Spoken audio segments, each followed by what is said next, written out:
Welcome to Riverview Conversations. This is Jason. And this is Phil. And today, I guess we're going to take a little different direction and talk about our vision statement that we made. Yeah, we've been talking about fundamental beliefs for quite some time now. And we've kind of gotten to the end of that series and are looking at doing a few different things, and we're still figuring out the details on that. But we thought we'd do 2 or 3 episodes focused on our vision document. And this includes, it's the result of a long process of exploring kind of who we are as a church and trying to articulate that in a way that that kind of focuses our attention and helps us to weed out the things that aren't high priorities for us to do and be. So I was thinking maybe we could just read a little portion of it and then talk a little bit about it and see where we end up. We might talk about values today, but we'll see. Do we start at the top? Who we are? Yeah. Okay. Who we are. We are Christ's hands, feet, and heart in Tri-Cities.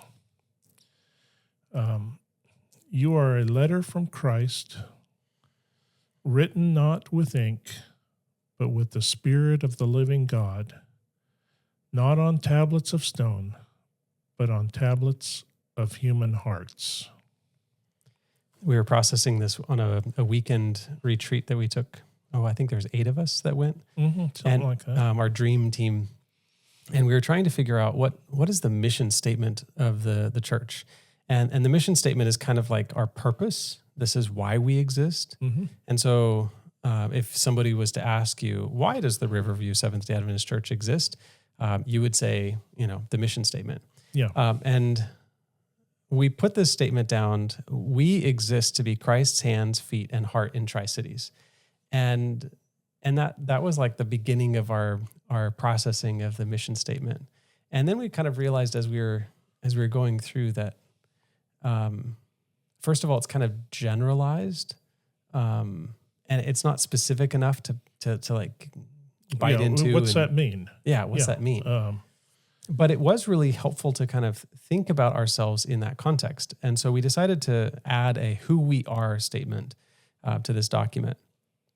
And the hands, feet, and heart kind of represent these 3 aspects of our being. And it connects to Paul's idea that the church is a body of Christ. So Christ is the head, but we are, you could say his mouth and his ears and his eyes if you want to follow Paul's description of the body. But we use these words, hands, to represent like the service, the doing, the helping. Yes. And the reaching out and touching others. Yeah. With our service. Yeah. What was the feet about? The feet is refers to the swift movement of the gospel message. We are called to go and spread the word, and this is where the feet come in. We need to be goers. Goers. Where does that idea come from? Is it biblical? Oh, it's definitely biblical. Romans 10:14, Isaiah 52:7, Revelation 14:6, and Ephesians 6:15 are some of the verses that we chose that refer to that. And Romans 10 and Isaiah 52 are the same. They're the same thing because Romans is quoting Isaiah, right? And it's how beautiful are the feet of them who bring good news. And the gospel is good news. That literally it means good news. Ephesians 6:15 is the armor, and it says, having your feet shod with the preparation of the gospel of peace. So I think that's the King James version of it. I don't shod my feet very often.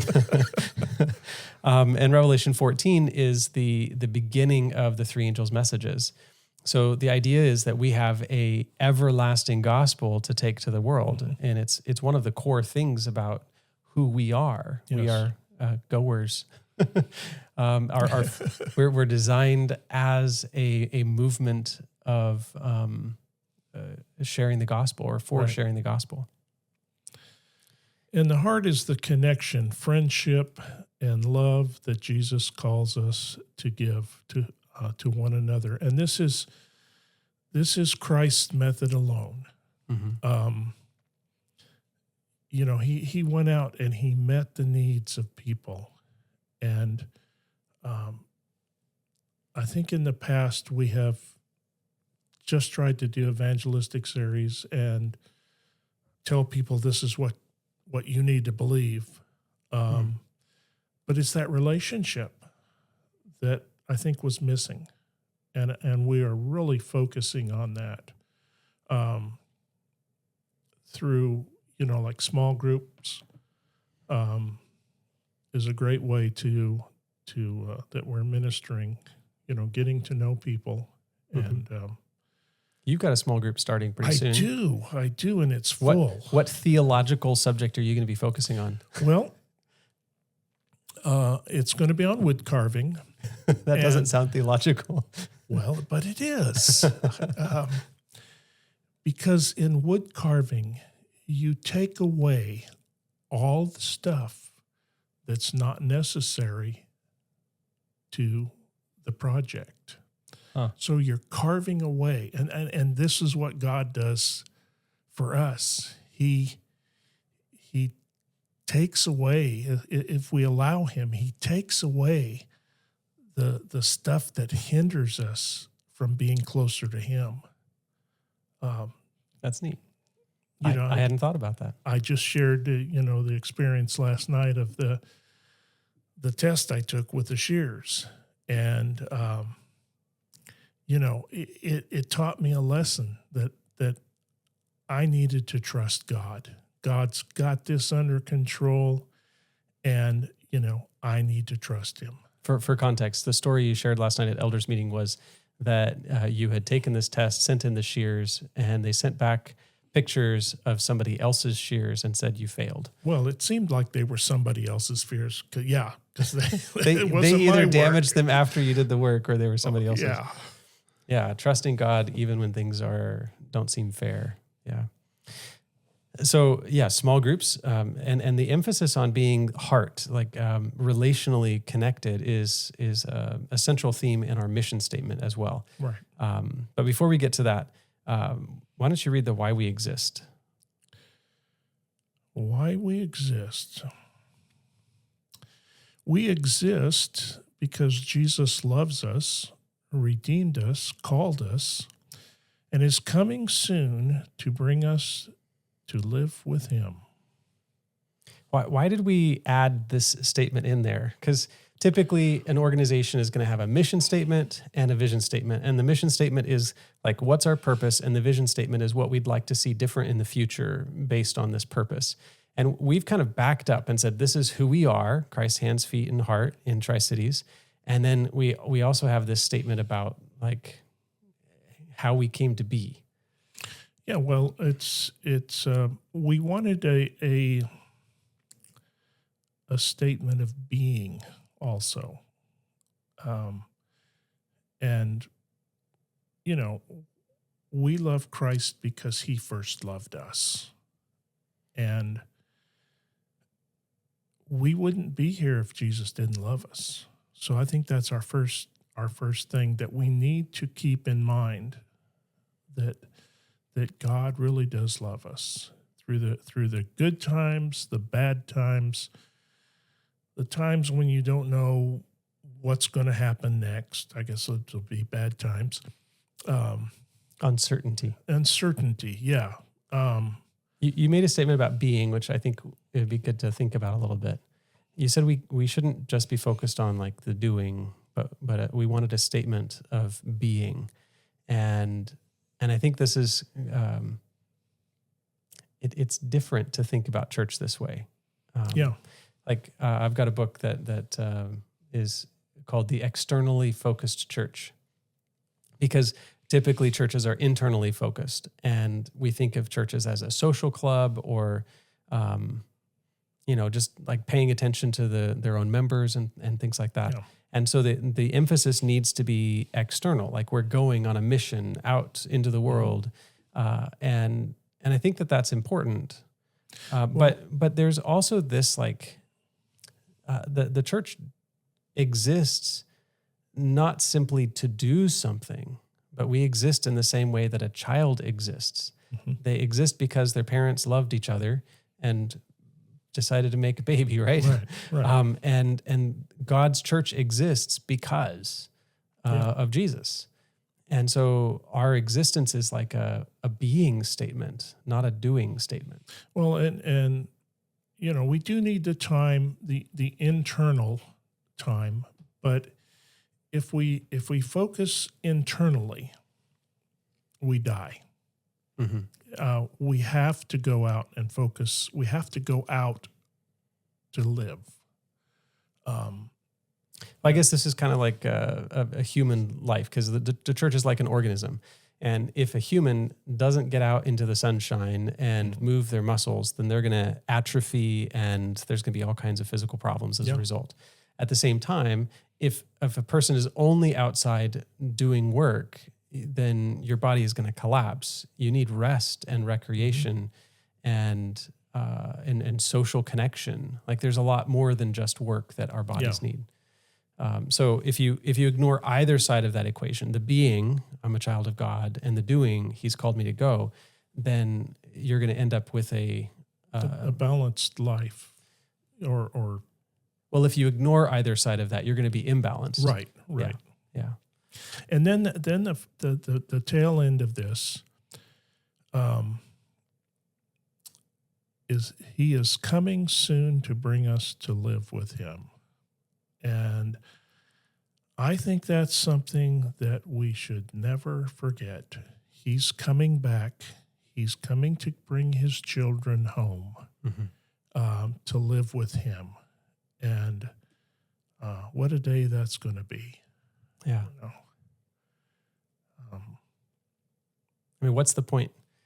What's the point to any of this if Jesus isn't coming back? Yeah. If there's not going to be a resurrection, if we don't get to live with God, our faith is kind of, how does Paul put it in 1 Corinthians 15? We are of all people the most to be pitied. If there is no resurrection, if Jesus doesn't return, then people should feel sad for us. Yeah. But the truth of the Bible is that Jesus created, He came to redeem, and He's coming back to take us to live with Him. So that's why we exist. I'd like to read our mission. Okay. We exist to be disciples of Jesus who develop new relationships, share Christ's love, and celebrate transformed lives. So this is our profound statement of purpose. And included in that statement of purpose is a being statement. We exist to be disciples who create new relationships, share Christ's love, and celebrate transformed lives. Talk to us about that idea of creating new relationships or developing new relationships. This is the Christ method alone. People aren't going to listen to you if they're hungry and you go to share the gospel with them. They're not going to listen because they're hungry. If you meet their needs, if you give them food and fill them, then you can bring the gospel to them. Let's go one step further than that, though, because we can be transactional in helping people. You go give somebody some food, and then you're like, okay, now I'm going to talk to you about the gospel. Well, no, I think it's more than that. Actually, I did a sermon on this in Saipan many years ago, and we had a pastor there who believed only in doing Bible studies, and so I did this sermon on how to meet new people. You have to meet them, meet their needs, develop a relationship with them, and then you can share the gospel with them. Once, what is the saying? I don't know. I don't care how much People won't care how much you know until they know how much you care. Right, exactly. And Pastor didn't like that sermon. I actually didn't. I didn't preach for a year after that. So. Well, sometimes we feel threatened. Like when you have organized your thinking around the idea that if your neighbor hasn't heard that Jesus is coming, and then when Jesus does come, they're going to be looking at you in their, in their front yard as you're raising your hands and saying, this is my God. I've waited for him and he will save me. And they're looking over and they're like, wait, you knew this was going to happen and you didn't tell me about it? And so our thinking is we have to tell like the prophetic story, I'm going to use the big word, eschatological story of Jesus' return. Those big words again. Yeah, it has nothing to do with scat. it's like I don't know, Latin or Greek or something. Eschatological, meaning like related to end time events. Right. We want to tell that story, or we feel like that we have a burning compulsion, like we have to tell people Jesus is coming again, or else like they won't know, they won't give their heart to Jesus, they won't be ready when Jesus comes, and it'll be our fault, and we'll have this like guilt connected to it. And I think that that corporate and individual motivation ends up kind of twisting our relationships with people. Like we want to hurry into, making them like us. Well, people aren't going to listen to you if you don't know them. Mm-hmm. I've gone into. But if you tell somebody, you have to get to know somebody before you talk to them about the end time events, then now that increases the time. And what if Jesus is coming tomorrow? I don't have time to develop relationships. I need to tell them about Jesus' return. I still think you need to develop the relationships. As you're developing this relationship, if God comes, he knows what's in their heart. Mm-hmm. And you're witnessing to them by developing this relationship. You are living your faith. You're living what you believe. And that's a sermon in itself. Mm-hmm. These people are different. They live what they believe. And I think that if it didn't work, Christ wouldn't have done it that way. Think about Jesus' first, the cross experience. Like everything is pointing to this, but Jesus doesn't talk to the disciples about it until the last few months before his death, and then he repeats it like several times, and they kind of gloss over it, ignore it. At one point, Peter is like, no, that's not going to happen to you, Jesus. Yeah. That's just the devil talking. And then Jesus is like, get behind me, Satan. It's like, you're the devil talking. Yeah. And I think that's worthwhile. If Jesus took 3-ish years to work with and develop relationships with his disciples and teach them about life. I mean, things like don't worry about what you're going to eat or how you're going to be dressed or, where you're going to live, because the Father cares about little birds. He cares about you too. Right. Like that kind of stuff needed to sink deep into their soul before, and learning how to talk about the kingdom of God and these beautiful parables that reshaped their understanding of the character of God and the kingdom of God.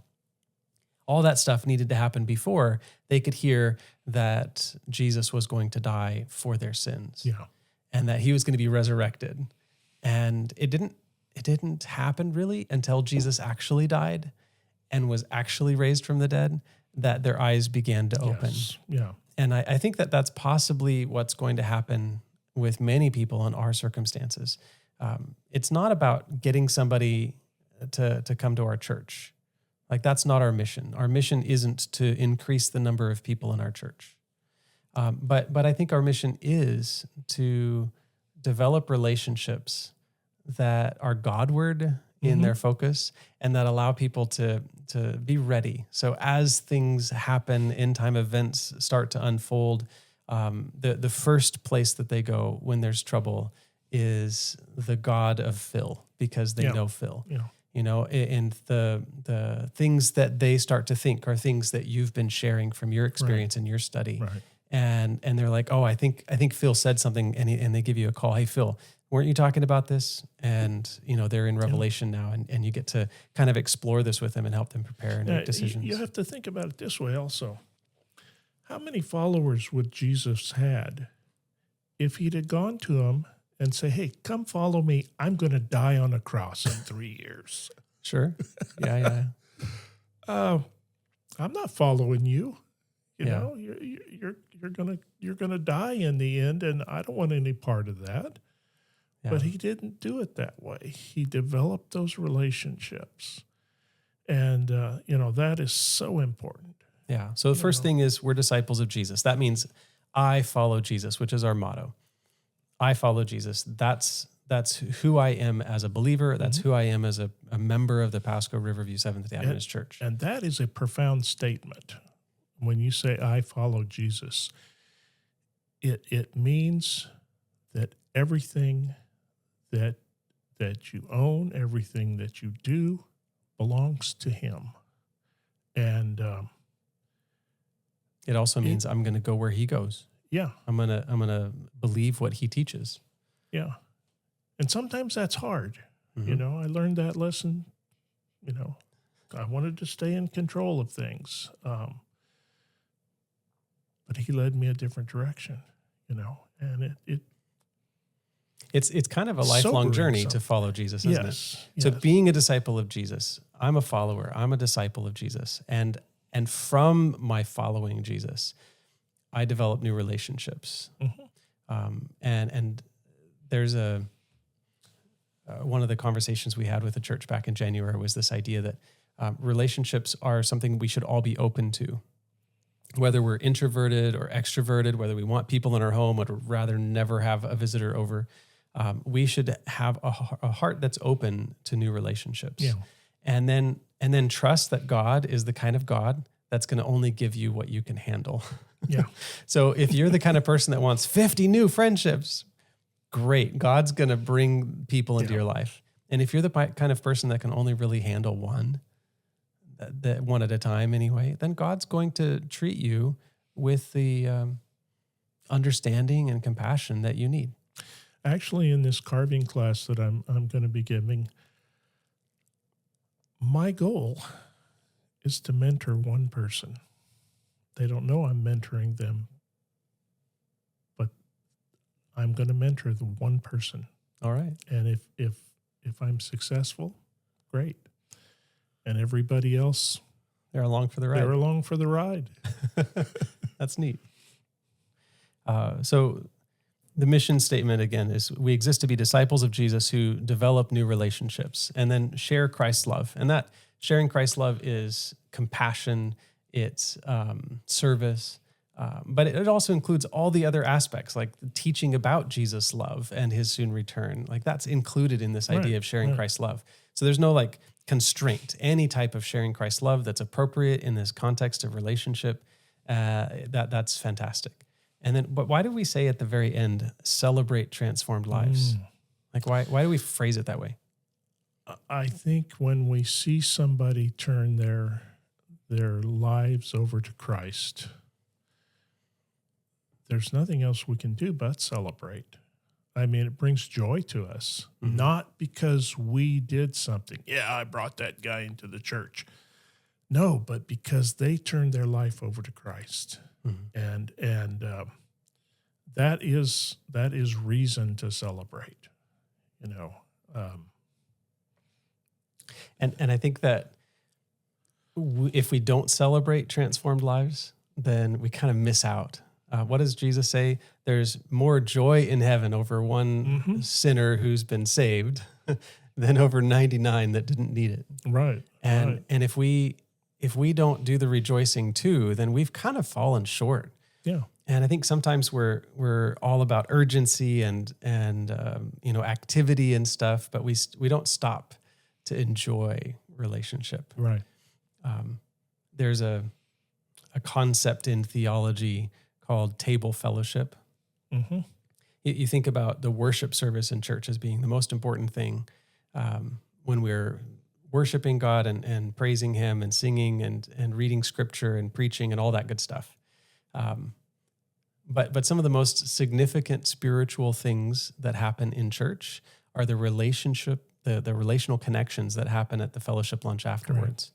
Right. And I think we should not lose the spirit of worship and the reverence for the wonderful God in the moment of celebration. Right. And really, every fellowship lunch is a celebration of relationship. Yeah. And sometimes we sing happy birthday, and sometimes, we're gathering around the table of somebody who might not have a friend yet. Like I was at the fellowship luncheon this past Sabbath, and there was a lady sitting at a table. Nobody else was around her. And I came and sat down, and I said, well, looks like you haven't had a friend sit with you yet, or something like that. And we got to chatting and had a nice conversation. And then like 4 more people sat down, and then a 5th came a little bit later. And that relationship, that person was surrounded with relationship, because we're celebrating the value of I've been relationship. to churches where I was a guest, and at potluck, the only people that talked to me were other guests. It doesn't leave a good impression. No. It leaves the impression you don't care about me. At least you've got your own group that you care about, and you don't want to expand it. Right. Yeah. And I'm left out. yeah. That's not something that we want to have happen here. No, it really isn't. I think that's why we're focused on our hospitality, our welcoming committee. We've put a lot of time into systems so that when people come into church, they are welcomed and feel like it's a place they want to be. Speaking of systems, when you put on an evangelistic series, I'm talking about like a month long, hire an evangelist to come. You've got music, you've got food, you've got all this stuff, and it's like 5-6 nights a week, something like that for 3 or 4 weeks. How much does a church spend on something like that? Thousands and thousands of dollars.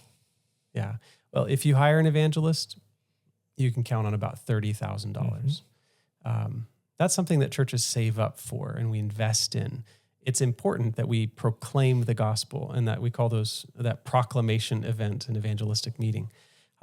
What's not cool is if we pretend that our evangelistic meeting is like the beginning and end of evangelism. Right. And what happens when we do that is that people come in and they hear the speaker and they're like, oh yeah, convicted of this truth, but then they're disconnected from the church, and then pretty soon they leave because they don't have relationship. In business, you look at return on investment, constantly. If I buy a piece of equipment, am I going to get my money out of it? Well, typically you want it to you want your money back within a year to 3 years, something like that. So we spend $30,000 on an evangelist. That's a lot of money.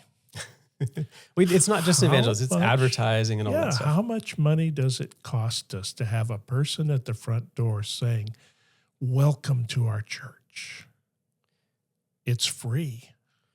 Well, actually, we actually do pay money for this. Well, I understand. We don't pay for the volunteers. Yeah. But so the systems around welcome, let's just say we spend $3,500 a year on it, maybe $4,000 at our church. There's software, the name tags. Right. Like we pay money for that. And why do we pay money for that? Just last night we had a board meeting, and one of our board members mentioned, hey, Jason, I met a guy. He's new in our church, and I met him because I was wearing a name tag, and so was he. And he came up to me and said, hi, Monty. Yeah. And he said, that name tag thing is working. And I had this past Sabbath, I had 3 separate families tell me that was a valuable thing for them. 2 of them have been around for just a little bit, but they're not a long time. And a third, it was like their second or third time at our church. And they were asking me, how do I get my own name tag? Yeah, go to Amazon. No. I showed him how to print a name tag. And I think that it seems like a silly thing. When I introduced it back in November, there was a lot of people who were skeptical. I've been talking about this for 2.5 years. Like from the day I got here as a pastor, I was Yeah. like, and I plan to put name tags. And people are like, what, name tags? Yeah. We don't need name tags. This isn't a convention. We're not Yeah, at there work. was a lot of pushback on that. And I've got people, and there's for like weeks, one of our precious, wonderful members, he would see me with my name tag on, and he's like, well, hello, Jason. It's nice to meet you. Thanks for wearing a name tag. I wouldn't have known your name otherwise, right? And then like a couple months in, I think it was January, and I saw him wearing a name tag. And I was like, yes. Well, it has a lot of value. There are some of us, everybody knows me. Mm-hmm. I don't know everybody. It's actually not true. Not everybody knows you. Well, they know who I am. No, they don't. They don't? No, there's probably, I don't know, 20% of our church members that don't know you. Oh, seriously? Well, sure. Not members, but like people that are participating in our church. Oh, Yeah. Well, we have to change that. We don't introduce you all often. Well, I'm up front quite a bit. Yeah, you show up front every once in a while. Yeah. But it's not like you're a central character in the church. It's always greeting people and meeting new, right? So there's always going to be people that come in and haven't yet met you. Yeah. I guess that's true. Okay, sorry, you were But making a point. a lot of people know who I am. Yeah. But I don't know a lot of the other, because I'm up front. They go, oh, that's Phil. Mm-hmm. We know who he is, but I don't interact with them. And so the name tag helps, Yeah, if it breaks down I the barrier. pass them, I can, know who they are and get to know them, Yeah. My apologies for interrupting your point. That's That was okay. a good point. It's okay. And this isn't about name tags. That's not the point. What I was bringing up is that we do pay for technology Right. that's connected to systems for welcoming, so that we can communicate, email and text, so that we can follow through with a new person that walks through our doors. We ask them to fill out a little survey and tell us who they are and what their phone number and email is. And then we send them a text and we send them an email, and I give them a call, and our welcome team sends them a little note in the mail, and we try to say, like, you matter to us. Yeah. And in order to make that happen, it requires a little bit of expense, and it's part of our evangelism. But the return on investment is much higher. Yeah. than an evangelist. I mean, that's because we are doing the work. Mm-hmm. We bring in an evangelist and we expect him to do the work. Mm-hmm. He's going to bring in all these people. What are we doing? Not a tremendous amount. Yeah, I don't think that that's the right model. The way I think of public evangelism or that proclamation event is that it should be the capstone of our Godward friendship making. Right. So we make friends, we develop new relationships, we share Christ's love, and there is a point where we need to call people to follow Jesus. Hey, come with me and follow Jesus. Yeah. And not everybody's at that point, right, at the same time. But there are going to be some people that are ready or who've been kind of waiting in the wings and eager to say, me too. I want to follow Jesus too, and be accepted into membership in our church family, and to be put to work in ministry, according to their gifts and availability. And we need a moment of calling, and that's what the proclamation event does. It clarifies what we're about. It focuses our attention on kind of the intentionality of that decision. And then it gives an opportunity where other people are saying, yeah, I'm in.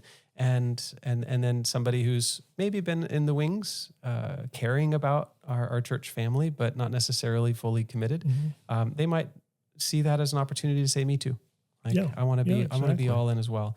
And so we need that. And we're going to do one of those this year. We're going to have an event, and we're going to spend some money on it. It's not going to be cheap. Right. It's going to be more expensive than what we do with the name tags, or Yeah. all the welcome package stuff that we have included in that. But it is that opportunity that kind of puts a foundation down for a decision. Yeah. And I think that's good that But we it's do both. it's the welcoming, it's the stuff that we do every day, those relationships we build, all of that points towards the one event. Yeah, and I think that we kind of develop relationships over time, and then we have this like a Bible study or an event that gives them some clarity and calling. And if we treat that evangelistic series as the beginning of that relationship, I think we're in trouble. Yeah. If we treat it as the culmination of a period of decision making and Godward focus, Right. And then from that we do discipleship and nurturing and calling and ministry and stuff. Like we don't. It's not the beginning and the end. It's the it's kind of a capstone in the middle of a relationship. You know. Yeah, and then after they've made their decision, we put them to work. We put it to work. We invite them into God's calling. Yes, we do. We put them to work. And you know, I say that in jest, but we have had several people who we've said, join us in this committee over here, and they've jumped in and very excited to help. You know, they are now a part of the church. And I think it's the connection to this mission. Like they're part of something bigger than themselves.